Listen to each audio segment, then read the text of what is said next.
안녕하세요. 형광펜 성경과 함께하는 성경 공부, 오늘은 고린도전서 7장입니다.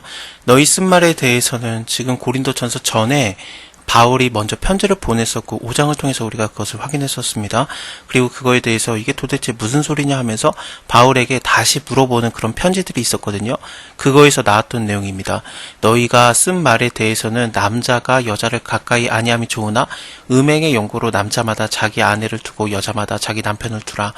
지금 위에서도 그 창기와 합하는 자는 저가 그게 한 몸이 되는 건데 둘이 한 육체가 됐다라는 말씀으로 인해서 주님과 합해질 때는 우리들이 어떻게 음행을 행하는 자들과 한 몸이 되겠느냐라고 그런 식으로 얘기를 했었는데요. 이것도 마찬가지로 7장이 이어지고 있는 겁니다. 사람이 범하는 죄는 몸 밖에 있거니와 음행을 하는 자는 자기의 몸에다가 죄를 범하는 거거든요. 우리의 몸은 하나님의 성전된 거기 때문에 우리가 하나님께 영광을 돌리는 것으로 몸을 써야지 마음대로 할 수 없다라는 얘기를 했었어요. 남자와 여자가 결혼을 했을 때 얘기도 좀 나오고 있습니다.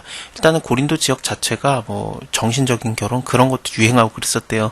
물론 그게 2세기 때이기 때문에 이때랑은 상관없다 그렇게 보는 학자들도 있는데 어쨌든 뭐 정신적인 결혼이라든지 아니면은 결혼을 했지만 전혀 관계를 갖지 않는 거 혹은 너무나도 문란하게 관계를 맺는 것들도 있었습니다. 그러니까 결혼 밖의 사람들과도요. 그래서 뭐 배고프면은 그 식욕이 생기면은 먹는 것처럼 성욕이 생기면은 마음껏 해도 된다라는 그런 얘기들도 돌고 있고 그럴 때였거든요.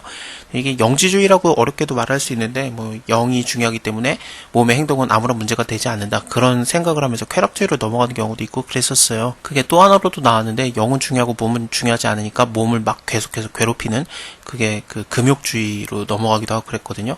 어쨌든 좋은 모습들은 아니었습니다. 그래서 결혼에 대한 것을 바울이 가르쳐주고 있습니다. 남자가 여자가 서로 의무를 다하라라고 돼 있는데 의무를 다하라는 게 그런 그 성적인 것에 모든 의무를 다하다 그런 뜻이에요. 헬라어로. 그래서 음행을 연고로 남자마다 자기 아내를 두고 여자마다 자기 남편을 두라. 뭐 결혼에 대한 게 꼭 그런 성적인 것만을 얘기하는 건 아니겠지만 어쨌든 지금 문맥상으로 통해서 볼 때 이런 내용이 좀 강조되고 있기는 합니다. 남편은 그 아내에게 대해서 의무를 다하고 아내도 그 남편에게 다할지라. 물론 몸적인 것을 얘기합니다. 아내가 자기의 몸을 주장하지 못하고 오직 그 남편이 하며 남편도 이와 같이 자기 몸을 주장하지 못하고 오직 그 아내가 하나니 서로 분방하지 말아라. 그 방을 따로 쓰는 거 그런 거 하지 말라라는 거죠. 다만 기도할 틈을 타 얻기 위해서 합의상 얼마 동안은 하되 다시 합하라. 이는 너희의 절제 못함을 인해서 사단으로 너희를 시험치 못하게 하려니라. 아까 말씀드렸던 그 몸의 금욕주의 그런 것들에 대한 것을 지금 경계하는 겁니다. 그러니까 영이 중요하니까 몸도 섞지 말자. 뭐 그런 거는 오히려 사단에게 시험 들게 되는 그런 경우도 있다. 그러나 내가 이 말을 함은 권도고 명령이 아니다. 나는 모든 사람이 나와 같이 되기를 원하노라. 그러나 각각 하나님께 받은 자기의 은사가 있으니 하나는 이러하고 하나는 저러하다. 여기서 바울처럼 되기를 원한다라는 게 밑에서 보는 것처럼 나와 같이 그냥 지내는 것이 좋다. 그러니까 그냥 혼자 지내라는 얘기거든요. 바울이 아예 결혼을 안 했냐 아니면은 했는데 지금 현재 그냥 홀로 지내느냐 이 두 가지 의견이 다 있어요. 일단은 바울이 사내들인 공회의 회원인 것처럼 많이 표현이 되고 있습니다. 그래서 그 스테반이 죽었을 때도 그것을 인정해 줄 만한 어떤 권력이 있었다라고 보거든요. 그런 것을 생각해 보면은 그 사내들인 공회 회원이라고 생각을 할 때 결혼이 전제가 돼요. 무조건 결혼한 유부남이 그렇게 회원이 될 수 있습니다. 그렇기 때문에 바울은 아마 결혼을 했을 것이다. 그래서 지금은 현재는 혼자 지내는 게 아내가 일찍 죽은 거 아닌가 그렇게 생각을 하고 있어요. 그래서 여기서 혼인을 하지 아니한 자들과 및 과부들이라고 나오면서 좀 남편을 잃은 자들에게 나처럼 그냥 지내는 것이 좋다. 다시 결혼할 필요가 없다. 그런 얘기를 하는 게 아닌가 싶습니다. 아니면 아예 결혼을 안 했었다라면은 지금 현재 결혼을 안 하고 있는 사람들에게 너희들 결혼하지 않아도 된다라는 얘기를 하겠죠. 근데 이 독신의 은사라고 우리가 많이 표현하는 거, 그 하나님께 받은 이 은사는 진짜 받아야 돼요. 하나님한테. 뭐 내가 결혼을 좀 미루게 됐다고 그게 은사가 되는 게 아니라 하나님께서 진짜 내려야 되는 거거든요. 예수님께서도 마태복음 19장에서 그 혼인에 대한 얘기들을 많이 하시고 이혼에 대한 얘기도 좀 가르쳐 주시는데 예수께서 가라사대 사람마다 이 말을 받지 못하고 오직 타고난 자라야 할지니라. 어미의 태로부터 고자된 자도 있고 사람이 만든 고자도 있고 천국을 위해서 스스로 된 고자도 있다. 이 말을 받을 만한 자는 받을지어다 하면서 결혼을 안 하는 거에 대해서 그 하늘에 내린 고자라는 그런 표현을 하거든요.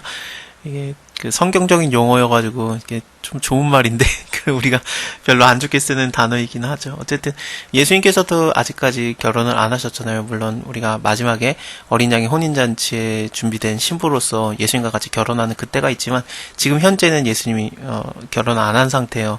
그래서 우리가 이런 걸 좀 생각을 해봤을 때 혼인을 안 하는 거, 바울도 약간 그런 상황이었던 것 같고, 또 바울이 고린도 교회들에게 권고하는 것도 비슷한 내용인 것 같고 그렇습니다. 어쨌든 만일에 너네가 절제할 수 없거든 혼인해라. 정욕이 불붙듯 하는 것보다 혼인하는 것이 나으니라. 혼인한 자들에게 내가 명하노니 명하는 자는 내가 아니고 주시라. 여자는 남편에게서 갈리지 말고 만일에 갈릴지라도 그냥 지내든지 다시 그 남편과 화합하든지 하라. 그래서 다른 남자에게 또 가지 말고 그냥 혼자 지내든지 아니면 그 전에 남편에게 다시 화합하든지 그래라. 남편도 아내를 버리지 말아라. 그 남은 사람들에게 내가 말하노니 이는 주의 명령이 아니라 만일에 어떤 형제에게 믿지 아니하는 아내가 있어서 남편과 함께 살기를 좋아하거든 저를 버리지 말아라.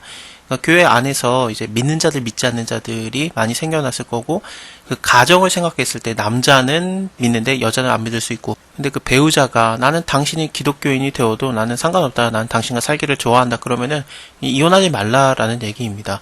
어떤 여자에게 믿지 아니하는 남편이 있어서 아내와 살기를 좋아하거든 그 남편을 버리지 말아라. 믿지 아니하는 남편이 아내로 인해서 거룩하게 되고 믿지 아니하는 아내가 남편에 의해서 거룩하게 되나니 그렇지 아니하면 너희 자녀도 깨끗하지 못하리라. 그러나 이제 거룩하니라. 혹 믿지 않는 자가 갈리거든 갈리게 하라. 안 믿는 남편이 아내에게 너 갈라지길 원한다. 그렇게 하면은 갈라지게 하라는 거예요. 왜냐하면은 형제나 자매나 이런 일에 구속함을 받을 것이 없다. 안 믿는 사람이 갈리기를 원하면 그렇다라는 겁니다. 그러나 하나님은 화평 중에 너희를 부르셨느니라. 아내 된 자여 네가 남편을 구원할지 어찌할 수 있으며 남편 된 자여 네가 네 아내를 구원할지 어찌할 수 있으리요. 오직 주께서 각 사람에게 나누어 주신 대로 하나님이 각 사람을 부르신 그대로 행하라.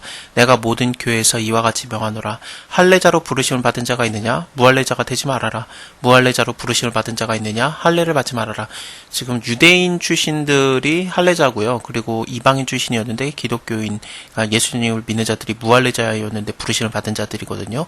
서로 그렇게 할례를 받고 싶어 하지도 말고 뭐 할례를 받으라고 권하지도 말고 할례, 무할례가 중요한 게 아니게 된 거거든요. 할례를 받는 것도 아무것도 아니고 할례를 받지 아니하는 것도 아무것도 아니로되 오직 하나님의 계명을 지킬 따름이라. 갈라디아서 5장 6절에서도 비슷한 내용이 나오는데요. 그리스도 예수 안에서는 할례나 무할례가 효력이 없다. 사랑으로서 역사하는 믿음뿐이니라. 각 사람의 부르심을 받은 그대로 지내라. 네가 종으로 있을 때 부르심을 받았느냐? 염려하지 말아라. 그러나 자유할 수 있거든 사용하라. 이 자유할 수 있거든 사용하라라는 게 어떻게도 번역이 가능하냐면요. 자유할 수 있어도 그대로 지내라라는 것도 있어요. 이런 내용이 왜 나오냐면은 밑에서도 좀 비슷한 내용이 나오거든요. 안에 있는 자는 없는 자 같이 하라. 우는 자들은 울지 않는 자 같이 하며 기쁜 자들은 기쁘지 않은 자 같이 하며 매매하는 자들은 없는 자 같이 하며 세상의 물건을 쓰는 자는 다 쓰지 못하는 자 같이 하라. 그러면서 좀 여기 위에도 비슷한 내용이 되겠죠. 그래서 자유할 수 있어도 자유하지 못하는 것처럼 그대로 지내라라는 것이 좀 연관이 있어요. 주 안에서 부르심을 받은 자는 종이라도 주께 속한 자유자다. 그러니까 뭐 꼭 자유할 필요도 없다라는 거죠. 어차피 하나님 안에서 예수 안에서 다 자유로운 자가 되었으니까요. 빌레몬서를 보면은 빌레몬에게 바울이 편지를 하는데 그 감옥 안에서 오네시모를 만나거든요. 근데 그 오네시모가 빌레몬의 집에 있었던 종인데 도망 나온 자예요.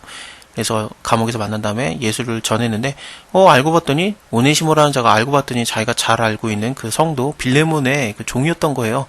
그래서 그를 다시 받아주라는 편지를 쓰는 게 빌레몬서거든요. 이후로는 종과 같지 아니하고 종에서 뛰어나 곧 사랑받는 형제를 둘 자다. 내게 특별히 그러한데 하물며 육신과 주 안에서 상관된 너에게랴. 그러면서 빌레몬에게 그를 자유롭게 하라라는 그런 편지를 써주는데요. 그렇습니다. 또 이와 같이 자유자로 있을 때 부르심을 받은 자는 그리스도의 종이니라. 너희는 값으로 산 것이니 사람들의 종이 되지 말아라. 이거는 고린도전서 6장 마지막에서도 이런 식으로 표현을 했었죠. 형제들아 각각 부르심을 받은 그대로 하나님과 함께 거하라. 처녀에 대해서는 내가 주께 받은 계명이 없을 때 주의 자비하심을 받아서 충성된 자가 되어서 의견을 고하노니 내 생각에는 이것이 좋으니 곧 임박한 환난을 인해서 사람이 그냥 지내는 것이 좋으니라. 네가 아내에게 매여 있느냐 놓아주기를 구하지 말며 아내에게 놓였느냐 아내를 구하지 말아라. 그러나 장가가는 것도 죄짓는 게 아니고 처녀가 시집가는 것도 죄짓는 것이 아니로되 이런 이들은 육체에 고난이 있으리니 나는 너희를 아끼노라. 그래서 결혼을 하면은 육신에 고난이 있다라는 얘기인데요. 밑에서도 뭐 시집가지 않는 게 더 잘하는 것이다. 뭐 그런 얘기까지 나오거든요. 결혼하지 마. 막 그런 얘기를 하는 건가. 그런 거는 아니에요. 결혼하는 게 왜 죄겠습니까? 하나님께서 주신 복인데. 그래서 창세기 2장부터 남자 여자 둘이 한 몸을 이룰지라 그런 얘기들도 하나님께서 주시고 그러지 않습니까? 하지만 환란의 때가 얼마 남지 않았기 때문에 임박과 환란을 인해서 그냥 지내는 것이 좋다. 그런 식으로 표현을 했던 겁니다. 형제들아 내가 이 말을 하노니 때가 단축하여진 거로, 그러니까 환란 때가 가까이 왔다. 약간 그런 느낌이죠. 이후로는 아내가 있는 자들은 없는 자같이 하며 우는 자들은 울지 않는 자같이 하며 기쁜 자들은 기쁘지 않은 자같이 하며 매매하는 자들은 없는 자같이 하며 세상 물건을 쓰는 자는 다 쓰지 못하는 자같이 하라. 이 세상의 형적은 지나감이라. 이 형적이라는 게 형태라는 얘기입니다. 이 세상은 다 없어질 거니까 여기에 너무 목매지 말라라는 얘기죠. 이 땅에 있는 것들에 너희가 염려 없기를 원하노라. 장가가지 않는 자는 주의 일을 염려하여서 어찌해야 주를 기쁘게 할꼬 하되 장가간 자는 세상 일을 염려해서 어찌해야 아내를 기쁘게 할꼬 하여서 마음이 나누이며 시집가지 않은 자와 처녀는 주의 일을 염려해서 몸과 영을 다 거룩하게 하려고 하는데 시집을 간 자는 세상 일이 염려가 돼서 어찌해야 남편을 기쁘게 할꼬 하느니라. 내가 이것을 말하면 너희에게 유익을 위한 것이지 너희에게 올무를 놓으려고 함이 아니니 오직 너희로 하여금 이치에 합하게 하여서 분노함이 없이 주를 섬기게 하려 함이라. 누가 자기의 처녀의 딸의 일에 이치에 합당하지 못한 줄로 생각할 때 이 말이 되게 어려운데 일단은 여러 의견 중에서 그냥 가장 무난한 의견은 그 딸의 결혼에 대해서 그 아버지가 도와주는 거, 약간 그런 느낌이 있어요. 그래서 혼기도 지나고 그같이 할 필요가 있거든. 마음대로 하라. 이것은 죄 짓는 것이 아니니 혼인하게 하라. 그러니까 혼인을 허락하는 거, 그런 느낌이 있잖아요. 그래서 그 처녀의 아버지 된 자가 그 결혼을 도와주는 거, 그러니까 정년된 그 처녀를 결혼을 시키는 거, 시집가게 하는 거, 그것을 얘기하는 게 아닐까 싶습니다.